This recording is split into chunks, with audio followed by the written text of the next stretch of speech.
El 11 de septiembre de 1973 marcó una herida de dolor para Chile, para Latinoamérica y para el mundo, a raíz del golpe de Estado al presidente constitucional Salvador Allende.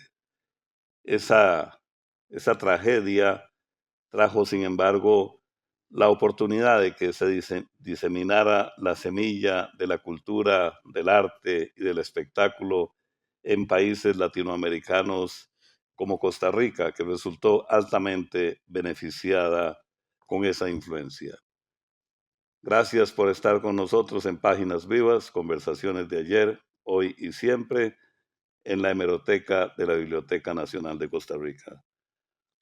Hoy tenemos el honor de presentar en Páginas Vivas a don Leonardo Perucci, actor, director, dramaturgo, hombre de televisión, culto, experimentado y gran figura, no solo en Chile y otros países, sino en nuestro país, por supuesto. Don Leonardo, muchísimas gracias por estar en Páginas Vivas. No, hombre, gracias a ustedes por invitarme y encuentro maravilloso todo lo que hay aquí abajo de tesoros que están guardados aquí en esta maravillosa biblioteca que realmente me tiene muy asombrado. Y gracias de nuevo por la invitación. Feliz de estar en este programa que tiene un prestigio bastante grande, te voy a contar. Ya vamos cimentando una trayectoria. Mientras conversamos aparecen páginas de los periódicos con actuaciones, Qué con bueno. entrevistas de Leonardo Perucci. Antes de entrar propiamente en materia de televisión, de cine, de radio, ¿cómo se llevan dos almas? Perdón, ¿cómo se llevan dos nacionalidades o dos identidades de patria en un alma? ¿Cómo Hay una es? canción de Cortés, de Alberto Cortés, que dice que no soy de aquí ni soy de allá. Pero eso es mentira. Uno sigue siendo de los lados en donde recibe afecto, en donde recibe cariño. Por ejemplo, yo siempre he dicho que me van a faltar años para agradecerle a este país todo lo que me ha dado. Porque realmente yo creo que no sé qué mano maravillosa me guió mentalmente para llegar acá. Porque yo estaba en Cuba trabajando, contratado por el Ministerio de Cultura, y después de 5 años en que hice aproximadamente 20 obras de teatro y dirigí 2 allá, y me ¿Después del golpe después del golpe, Ajá, por sí, supuesto, correcto. después del golpe. Sí, Es que yo me encontraba en Cuba cuando fue el golpe. por Y razones yo del salí de trabajo. Chile por una invitación que me hicieron a mí y a 2 compañeros más para no sé qué, no, ya no me acuerdo la actividad que era, Ujú. y habíamos ido allá y el golpe nos sorprende en Cuba. Y en ese momento, tú comprendes, con esa junta militar fascista que había en Chile, Venir de Cuba era, te bajaban del avión directo a la cárcel. O Total. sea, entonces Sí. me fui quedando y ya me contrató el Ministerio de Cultura, un grupo muy bueno que había allá. Y era una época de mucho intercambio cultural con la Unión Soviética y con la RDA, me acuerdo.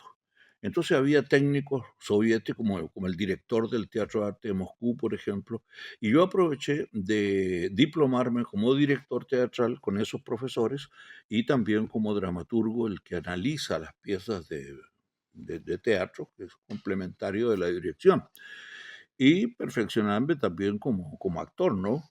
Entonces, pero llegó un momento, después de 5 años, dije yo creo que ya es hora de intentar volver a Chile. Y en el grupo de teatro casualmente había un tico, que era hijo de una señora que durante muchos años estuvo a cargo del Arlequín acá, y que es tío de Alejandra Portillo, la actriz. Así es. Entonces, curiosamente, un día conversando con él me dice, ¿por qué no pasas por Costa Rica? Me dice, fíjate que ahí hay muchos chilenos que están trabajando. Marcelo Gaete, Sarita Tica, qué sé yo, el Teatro del Ángel, toda esa gente, Así Bélgica, es. Alejandro, que están todos amigos míos. Tienes razón, le dijo, voy a darme una vueltecita por Costa Rica. Ya salí de Cuba, llego aquí a Costa Rica y a los 15 días me dice un día Juanito Cateva, ya fallecido, que era director Cómo del no, teatro de la Universidad de Costa recordado Rica. Juan Catevas, claro. Juan Cateva, estamos haciendo, amigo mío también de toda la vida, estamos haciendo una coproducción con la Compañía Nacional de Teatro. Estamos montando Fuente Ovejuna y el director de Don Atahualpa El Chopo, el famoso director uruguayo conocido en todo el mundo. Y si querés ir a ver los ensayos, andate ahí al Teatro de la Compañía, donde ahora está La Máscara. Y yo llegué y me senté atrás, sombreadito, para no molestar a nadie. Y de repente el señor me mira así, así como me vio en las luces y me dice, ¿y usted? Me dice, ¿quién es? Le digo yo, fulano de tal. ¿Y qué hace? Me dice, yo soy actor, le digo. ¿Y qué hace ahí? Me dice que no está aquí, en el escenario. Bueno, ya me paré, fui allá, saludé al elenco, porque no conocía a nadie, estaba recién llegado. Y me acuerdo que me hizo hacer una improvisación con Eugenia Fuscaldo. De una vez, de De una entrada. vez todo. Bueno, ya pasó el proceso, seguí yendo a los ensayos y cuando hicieron el reparto me dieron el protagonista, que era el comendador de Fuente Ovejuna. Y ahí empezó una experiencia maravillosa, porque me acuerdo que fuimos a Nicaragua con la obra, Sí, fue un fue un éxito. éxito aquí en el Teatro Nacional, pero en el elenco estaba doña Arabela Salaverry y ahí nos empatamos. Hasta el día de hoy llevamos juntos como casi, vamos a cumplir 50 años en cualquier momento. De amor de primera vista. Exactamente, de primera y de última, porque hasta ahí, hasta ahí llegué, ya me fui quedando, me quedé, ¿ah? Y no me arrepiento, como te digo, de cómo se dieron las circunstancias para que yo cayera en este país maravilloso, que ojalá todos los chicos pudieran tener la misma impresión que tengo yo de lo que este país tiene. Las garantías sociales, la caja, en fin, todo lo que hay acá y que tú lo conoces mejor que yo y que los costarricenses lo conocen también, pero pareciera que no están conscientes del peligro que significa perder todas esas conquistas, ¿ah? Que tenemos, Que claro. tiene, claro. Entonces, estamos viviendo una situación un tanto crítica por las medidas que se están tomando, por el no pago a la caja, por la apertura bancaria, en fin, Claro, los ataques al ICE. sí. Entonces, yo creo que la gente debe pensar cómo es la vida en otros países de América Latina para valorar mucho más lo que se tiene acá. Todo un tema. Todo un tema. Actor, perdón, actor de teatro, cine, radio, televisión. Hay, Eh, uno, para varias áreas, digamos, hay diferencias sustanciales entre el protagónico en cine, protagónico en televisión o telenovela, en fin. ¿Sabes lo que pasa? Hay un viejo aforismo de teatro que dice que no hay papeles chicos, ¿ah? Sino que hay actores pequeños, pequeños papeles. Eso es mentira. Eso es falso, porque uno progresa haciendo los grandes personajes del teatro. Mentira que va a progresar haciendo el Lancero 4, el hombre número 5 que pasa por atrás del escenario. Ahora, tú mencionaste una serie de disciplinas, pero mi base es el teatro. Ahí comencé, entré a estudiar, me diplomé como actor profesional en la Universidad Católica de Chile. Y con tan buena suerte que estando en segundo año ya estaba yo trabajando profesionalmente como protagonista de una comedia musical, me acuerdo, tenía 20 años más o menos, que equivalen a tener ahora como 16 años. Aproximadamente. Y ahí empezó todo. Luego llegó la televisión en el año 62, que fue el año del Mundial en Chile de fútbol, Así es. y las dos universidades se quedaron con canales propios. Y era una programación cultural las 24 horas, fue una maravilla. Me acuerdo que significábamos obras de teatro los días lunes, cuentos que se llevaban a la televisión, o sea, la telenovela histórica también, era una producción maravillosa. Entonces, con esa base, después llegaron las telenovelas y yo tuve el honor de ser el protagonista de la primera telenovela que se hizo en Chile. Incluso me han hecho entrevistas desde Chile, porque sí soy el único, uno de los pocos que va La quedando vivo. primera La telenovela, primera que es telenovela decir, porque hay una tradición de telenovela es en Chile correcto. maravillosa. ¿Cómo Y se llama? Los días jóvenes, Los días jóvenes. dirigida por un director brasileño maravilloso que era Herval Rosano, Los Sí. días jóvenes. Y de ahí vinieron 15 después como protagonista. Entonces, nunca me faltó trabajo en Chile, tanto en teatro, al extremo que yo tenía que escoger qué privilegiaba más, ¿no? Si la televisión o el teatro. Entonces después tomé la decisión de hacer una sola obra de teatro al año y el resto dedicarlo a la tele.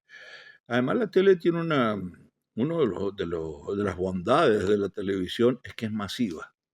Llegás a todo el mundo. Así es. En el teatro sí, te das el gusto de hacer buenos personajes, obras sólidas, con contenido social, que es lo que me gusta hacer a mí, pero un teatro tiene como máximo, los más grandes, 300 personas, mientras que la televisión llegas a todo un país.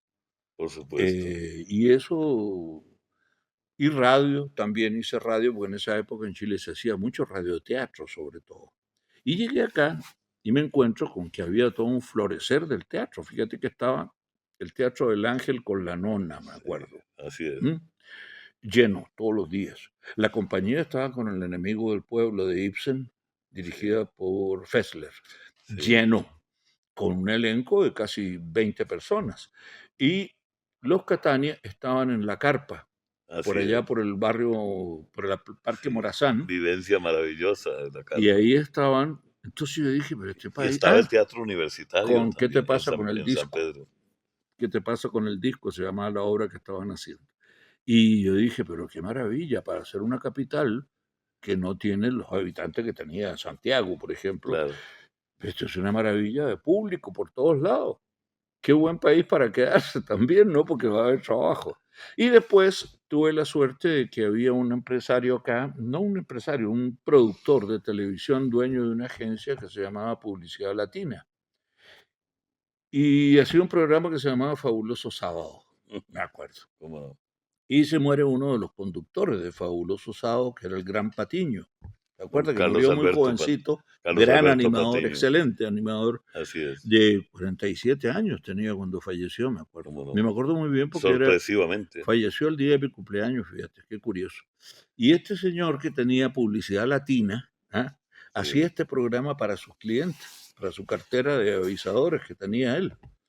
Y él sabía de mi trayectoria en Chile. Entonces necesitaba, porque ya el programa empezaba la próxima semana, como quien dice, fallece Patiño, y se quedó con uno solo, que era Luis Gerardo Rojas. Así es. Y me llama a mí. Yo nunca había animado en televisión, era actor de televisión, pero él sabía mi trayectoria en Chile y todo lo demás, y me dijo, ¿querés Chile? Dije yo, vamos, me encantan los desafíos. Quedemos en capítulo. Qué interesante cómo se va desarrollando una trayectoria. Vamos a una pausa. Estamos con don Leonardo Perucci conversando en Páginas Vivas desde la Biblioteca Nacional.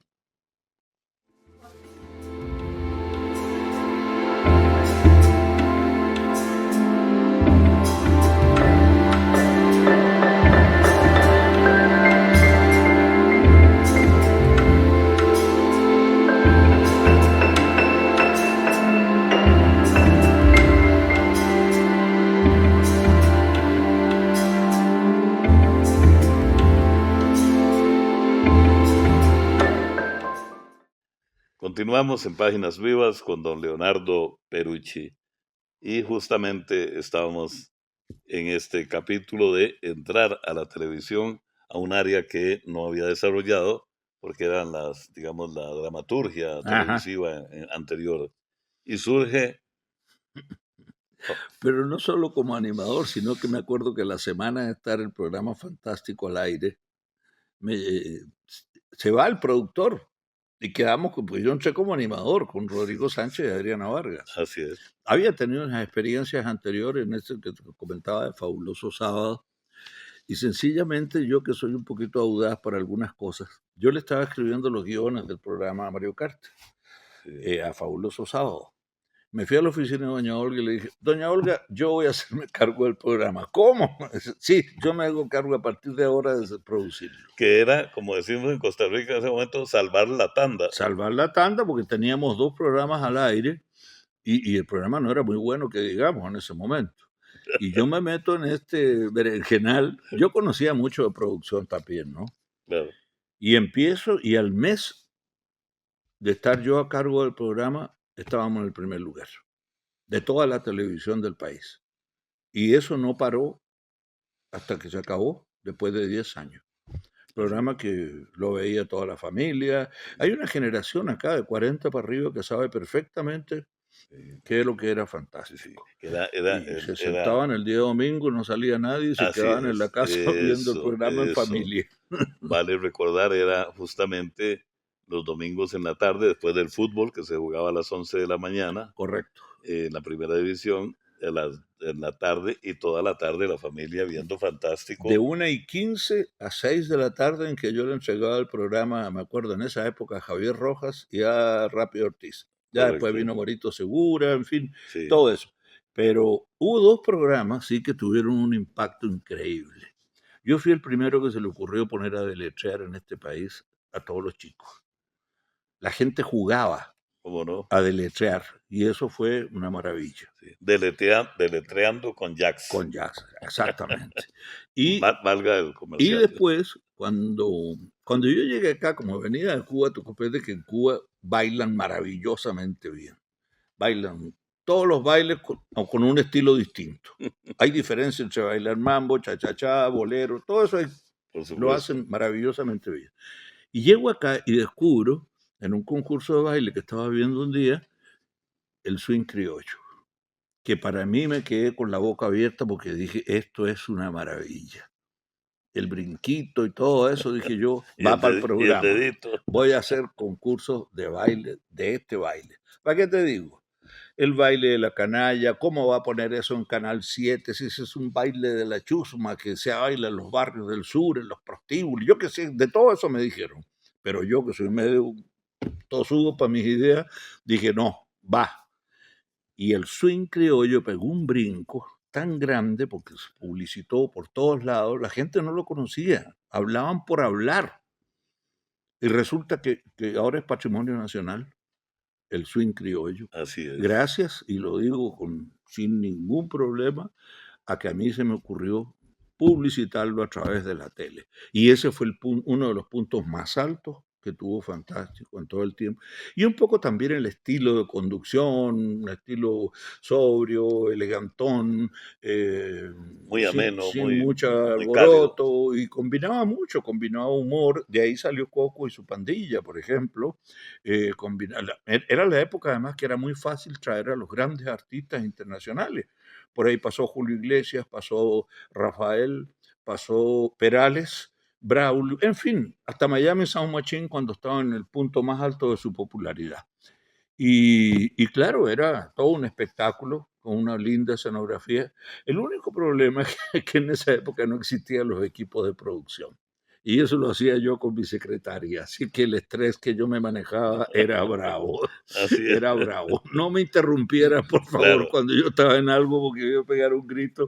Yo lo Sí. vendía, diseñaba la escenografía, todo, todo. Distribuía los premios, contrataba a los artistas. Es que era otra época. Es decir, cuando, Claro, ahora da gusto cuando yo veo claro, formatos y leo los créditos, que hay como 25 personas para así hacer es, el programa de baile, por sí, ejemplo, claro. o del canto. Yo digo, qué envidia, qué maravilla. Sí. Es Pero decir, era de acuerdo al desarrollo que tenía en ese momento la televisión y lo que era también Canal 7, ¿no? En ese momento. Cuando veíamos a Leonardo Perucci abrir la programación de Fantástico o de la programación del domingo en la tarde junto con Adriana Vargas, luego con Marianela Herrera, Marianela Herrera, por supuesto. en ese fantástico programa Fantástico, había tenido que maquillarse porque detrás había una semana de locos de trabajo. Exactamente. Fíjate que era tan de locos esto que mi hija Valeria, la del medio, como digo yo, ¿ah? Sí, Nunca, desde los 5 hasta los 15 años, tuvo un domingo con su papá. Lo tratamos de cambiar para el día sábado, pero qué va, el domingo es el domingo. así es. Entonces, claro, ella se crió con el 7, igual como lo tengo yo aquí Sí, en la claro. frente, ¿no? Porque no me lo puedo quitar. Y Valeria, por ejemplo, estudió cine becada por el canal, por René Picado en La Veritas, y ahora es una directora de cine, hace de todo, relacionada con comerciales y películas y todo lo demás. Eh, sí, ella se crió prácticamente en los pasillos del canal. No, el domingo era el día más tenso porque yo no solo tenía que animar, sino que tenía que también sacar la tijera, porque yo sabía que a las 6 tenía que entregarle a los Claro, que venían, ¿no? Entonces yo de repente cortaba, era el único. O sea, el programa sí, comenzaba y sí. terminaba conmigo, así que nadie me metía a cuchara ahí para decir, mira, porque no, nada, no me hables.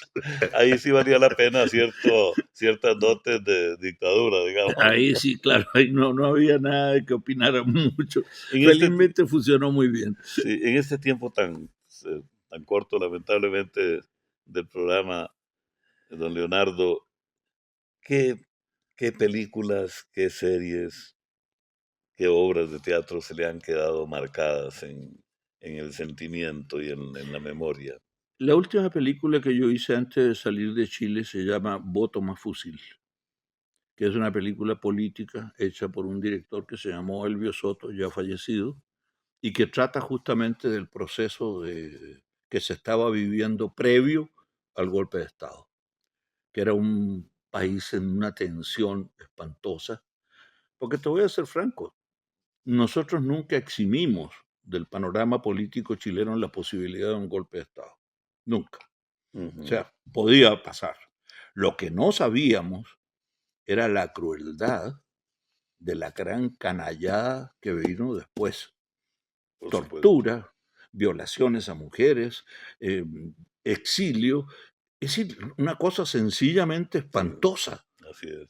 Entonces uno se quedó Espeluznante. realmente espantado, esa es la palabra, con el odio, con la violencia, con esta locura. ¿M? Porque ya está bien, bombardearon la moneda, mataron al presidente. Ah, no, pero siguieron. Así es. Siguieron por todo Chile apresando a todos los dirigentes sindicales, a los dirigentes políticos, matándolos. Es decir, terrible. Le cercenaron las manos al gran A Víctor Víctor Jara, Jara, por supuesto. O gran sea, cantautor. eso es un odio ya, odio. Ahora, fíjate que Chile lamentablemente, y uno claro ya, cuando yo veo de afuera esta perspectiva de análisis del país, es un país con una vocación de exterminio, que pocos países la tienen. Por ejemplo, en el documental de Patricio Guzmán, El botón de nácar, hay una analogía que hace Patricio de la exterminación de los pueblos indígenas en el sur del continente con todas las masacres que han venido después. Fíjate que hay una masacre hecha por el ejército en los años veintitantos por ahí, que era la época del salitre, no, un poquito más, años 30 o 40 por ahí, en que matan a 3.500 personas. Entonces dice, "Pero, ¿cómo van a matar a 3.500 personas? ¿A título de qué? Porque no es una guerra. Era una guerra del ejército y de la clase poderosa de Chile, dominante, la derecha, digámoslo, en contra del pueblo, porque estaban pidiendo unas mejoras para su trabajo. Entonces uno dice, bueno, o sea, ya es como una tradición siniestra, ¿no? Así es. Y te digo, es decir, mucha gente no sabe lo que es el exilio. Incluso hay gente en Chile que dicen el exilio dorado de los que se fueron. ¿Ah? Los becados por Pinochet. Yo lo escuché eso en Chile. Y no es eso. El exilio te ponen el torturador en la cabeza. que tiene que ver con que te corten las raíces de un golpe, te separan de tu familia, de tu entorno país y de todo eso. Y claro, hay que luchar contra eso, ¿no? Y decir, no me van a exterminar, yo voy a trabajar para que esta gente sepa lo que yo valgo. Y eso es lo que yo he tratado de hacer, como te digo, y tuve la suerte de caer en este maravilloso país. Y dignificaron justamente el ser chileno, la nacionalidad, el alma suramericana, representando dignamente a ese gran país con el trabajo profesional, artístico, cultural, con el sentimiento que impregnaron todos ustedes acá ¿Sabes qué en Costa pasa? Rica. Que yo creo que todos pensábamos que siempre teníamos que devolver un poquito lo mucho que nos han dado acá. Nos dieron trabajo, nos dieron amor, nos dieron cariño, nos relajamos en Costa Rica, encontramos una gente, un pueblo maravilloso. Entonces yo creo que hay que devolver un poquito eso. Y eso hace que uno devuelva con trabajo, ¿no? Con aportes al país. Y como te decía, me van a faltar años para seguir dándole las gracias a Costa Rica. Y por dicha, tenemos a Leonardo Perucci por un largo rato más Esperemos. en Costa Rica. Y vamos a hablar de varias obras y películas, Sí. pero digamos, mencionemos un par para que en este espacio. Obras de teatro, por ejemplo, ¿Quién le teme a Virginia Woolf? Que hicimos, dirigida por Jaime Hernández, con Lilian Quesada, Lenín Vargas y Anabel de Garrido. En el antiguo Arlequín estuvimos 120 funciones, que era normal. Sí, era normal, claro. Que se pasaran las 100 funciones. Ahora es imposible. Sí. Y se trabajaba de martes a domingo. Claro, había placas en los correcto, teatros de la función 100. La función 100. Y habían 4 o 5 críticos que escribían sobre teatro, muy buenos. Don Beto Caña, Erra, me acuerdo, Guido Fernández. En fin, después vino Sáenz, Andrés. Víctor Fleury. Y desgraciadamente, todos los años, por costumbre, empezaron a recortar el presupuesto de cultura. No solo el presupuesto de la gente de teatro, sino que de la música, de todo lo que signifique arte. Yo no sé si quieren volver a este país un país de insensibles, que no piensen, que no tengan cultura. Yo creo que por ahí va la cosa, que es una cuestión absolutamente planificada. No es que necesitamos la plata cultura para otra cosa, no. Entonces, yo te digo, el gremio ha estado muy golpeado y cuando hablo de gremio artístico, no hablo solo de teatro ni de televisión. La pandemia. Yo tengo un hijo que es violinista, que toca con la Orquesta Sinfónica de la UCR y con la Orquesta Sinfónica de Heredia. Y a veces va de invitado a la Sinfónica Nacional. 2 años se pasó sin tocar violín. Digo, metafóricamente, porque él siguió tocando en la casa, ¿no? Y viviendo con nosotros, porque no había trabajo. Yo felizmente estoy pensionado, porque trabajo en Canal 7. Y las clases que di en la universidad de 5 años estuve en Bellas Artes dando clases. Y claro, me alcanzó para una pensión en esa época, felizmente, porque ahora no se puede con eso, entonces te piden más cuotas. Así es. Maestro. Entonces, bueno, a la disposición suya y muchísimas gracias, Roberto. De nuevo, se nos queda demasiada tinta en el tintero. Hemos tenido intenso, sincero, claro, abierto, con esa gran personalidad que lo caracteriza y que le ha permitido triunfar en los escenarios, en las pantallas y en los micrófonos. Gracias, don Leonardo, de verdad. Hombre, gracias a vos, qué maravilla, qué honor para mí estar aquí rodeado de esta cultura que está en estos estantes. Muchas gracias. Muy bien, les esperamos en nuestro próximo Páginas Vivas. Como pudieron apreciar, siempre conversaciones de ayer, de hoy y de siempre.